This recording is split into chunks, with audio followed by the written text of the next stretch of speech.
ಇವತ್ತಿನ ವಿಡಿಯೋದಲ್ಲಿ ಕಡಲೆಕಾಳು ತರಕಾರಿ ಉಪಯೋಗಿಸ್ಕೊಂಡು ಒಂದು ಸಿಂಪಲ್ ಆಗಿ ಕಡಲೆಕಾಳು ಸಾಂಬಾರು ರೆಸಿಪಿನ ಮಾಡೋಣ ಬನ್ನಿ. ಈ ರೆಸಿಪಿ ಮಾಡಲಿಕ್ಕೆ ಮೊದಲಿಗೆ ಒಂದು ಮಿಕ್ಸರ್ ಜಾರ್ಗೆ ಕಾಯಿ, ಟೊಮೊಟೊ, ಕೊತ್ತಂಬರಿ ಸೊಪ್ಪು, ಕಡಲೆ ರುಬ್ಲಿಕ್ಕೆ ಎಷ್ಟು ಅವಶ್ಯಕತೆ ಇದೆ ಅಷ್ಟು ನೀರನ್ನು ಹಾಕ್ಬಿಟ್ಟು ಸಣ್ಣದಾಗಿ ಪೇಸ್ಟ್ ಮಾಡಿ ತಿಟ್ಕೊಳ್ಳಿ. ನಂತರ ಇಲ್ಲಿ ಒಗ್ಗರಣೆಗೆ ಈರುಳ್ಳಿ, ಕರಿಬೇವು, ಟೊಮೆಟೊ, ಕೊತ್ತಂಬರಿ, ಸ್ವಲ್ಪ ಕಾಳುಗಳನ್ನ ನೆನೆಸಿಟ್ಟಿರುವಂಥ ಕಾಳುಗಳನ್ನೆಲ್ಲ ರೆಡಿ ಮಾಡಿ ತಿಟ್ಕೊಂಡಿದ್ದೀನಿ.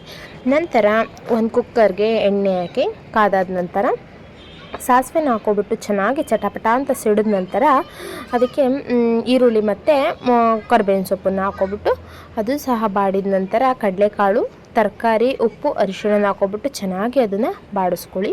ನಂತರ ಟೊಮೆಟೊ ಮತ್ತು ಕೊತ್ತಂಬರಿ ಸೊಪ್ಪನ್ನು ಹಾಕ್ಕೊಂಬಿಟ್ಟು ಅದನ್ನು ಸಹ ಚೆನ್ನಾಗಿ ಬಾಡಿಸ್ಕೊಂಡ ನಂತರ 1-2 ಸ್ಪೂನ್ ಧನಿಯಾ ಪೌಡರ್ ಮತ್ತು 1 ಸ್ಪೂನ್ ರೆಡ್ ಚಿಲ್ಲಿ ಪೌಡರ್ನ ಹಾಕ್ಕೊಬಿಟ್ಟು ಅದನ್ನು ಚೆನ್ನಾಗಿ ಬಾಡಿಸಿದ ನಂತರ ರುಬ್ಬಿರೋ ಅಂಥ ಖಾರ ನಿಮಗೆ ಕನ್ಸಿಸ್ಟೆನ್ಸಿಗೆ ಎಷ್ಟು ನೀರು ಬೇಕಾಗುತ್ತೆ ಅಷ್ಟನ್ನು ನೀರನ್ನು ಆ್ಯಡ್ ಮಾಡ್ಕೊಬಿಟ್ಟು ಚೆನ್ನಾಗಿ ಅದನ್ನು ಮಿಕ್ಸ್ ಮಾಡಿಬಿಟ್ಟು ಕುದಿಯತ್ಲಿಕ್ಕೆ ಬಿಟ್ಬಿಟ್ಟು ಒಂದು 5 ಮಿನಿಟ್ಸ್ ಆದ ನಂತರ 2-3 ವಿಜಲ್ಸ್ನ ತೊಗೊಂಡ್ರೆ ಬಿಸಿ ಬಿಸಿ ಆದಂತಹ ರುಚಿಕರವಾದಂತಹ ಕಡಲೆಕಾಳು ತರಕಾರಿ ಸಾಂಬಾರು ರೆಸಿಪಿ ರೆಡಿ ಆಗುತ್ತೆ.